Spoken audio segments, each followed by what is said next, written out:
ಈ ನಿರ್ಗಮನ ಪಥ ಸಂಚಲನ ಕಾರ್ಯಕ್ರಮ. ಇದು ನೋಡಿ 8 ತಿಂಗಳುಗಳ ಕಾಲ ತಮ್ಮ ಬುನಾದಿ ತರಬೇತಿಯನ್ನು ಪೂರ್ಣಗೊಳಿಸಿ ಕವಾಯತು ಮೈದಾನದ ಹೆಬ್ಬಾಗಿಲಿನಿಂದ ಮೈದಾನಕ್ಕೆ ದಾಪುಗಾಲು ಹಾಕಿಕೊಂಡು ಬರುತ್ತಿರುವ ಸತ್ಯ, ನ್ಯಾಯ, ನೀತಿ ಧರ್ಮಗಳ ರಕ್ಷಕರಾಗಿರುವ ಪ್ರಶಿಕ್ಷಣಾರ್ಥಿಗಳ ಆಗಮನ ನೋಡುಗರ ಕಣ್ಮನವನ್ನ ಸೆಳೆಯುವಂತಿದೆ. ಆ ಆಗಮನಕ್ಕೆ ಸಭಿಕರೆಲ್ಲರ ಒಂದು ಜೋರಾದ ಚಪ್ಪಾಳೆ ಬರಲಿ ಅಂತ ನನ್ನ ಅಪೇಕ್ಷೆ.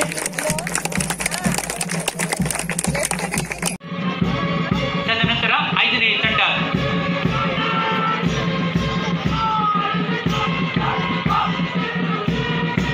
ತಂಡದ ನಾಯಕತ್ವವನ್ನು ವಹಿಸಿರುವ ಶ್ರೀ ಬಾಳಪ್ಪ ನಾಯಕ APC 23 ಇವರು ಮುಖ್ಯ ಅತಿಥಿಗಳಿಗೆ ಗೌರವ ವಂದನೆ ಸಲ್ಲಿಸಿ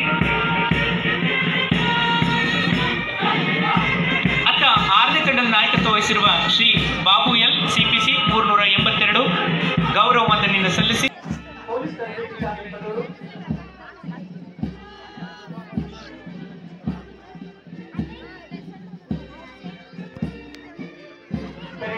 ಮೊದಲ ಮತ್ತು 2ನೇ ಕಮಾಂಡರ್ ಅವರು ಹಾಗೆಯೇ ಮೊದಲ ತಂಡದ ನಾಯಕತ್ವ ವಹಿಸಿರುವ ಶ್ರೀ ಕಿಶನ್ ರಾಜ್ APC 2025 ಶ್ರೀ ಗೋಪಾಲನಾಥ್ ಸಾಂಸ್ಕೃತಿಕ ಪುತ್ರರಾಗಿದ್ದು ಪದವಿಯನ್ನು ಪಡೆದಿದ್ದಾರೆ.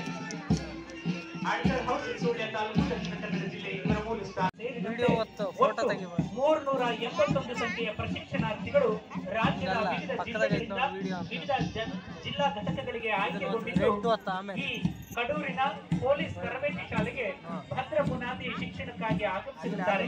8 ತಿಂಗಳ ಸುದೀರ್ಘವಾದ ಅವಧಿಯಲ್ಲಿ ನಾನಾ ವಿಷಯಗಳಲ್ಲಿ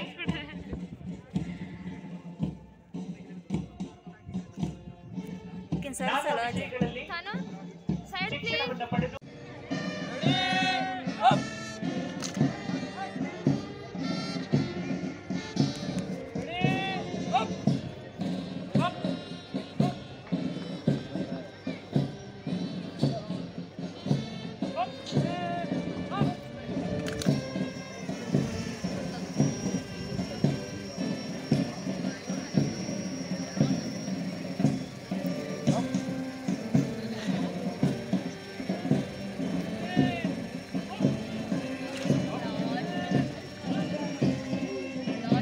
ಅತ್ಯಂತ ಮನಮೋಹಕವಾದ ಆಕರ್ಷಣೀಯವಾದ ವಿವರಣ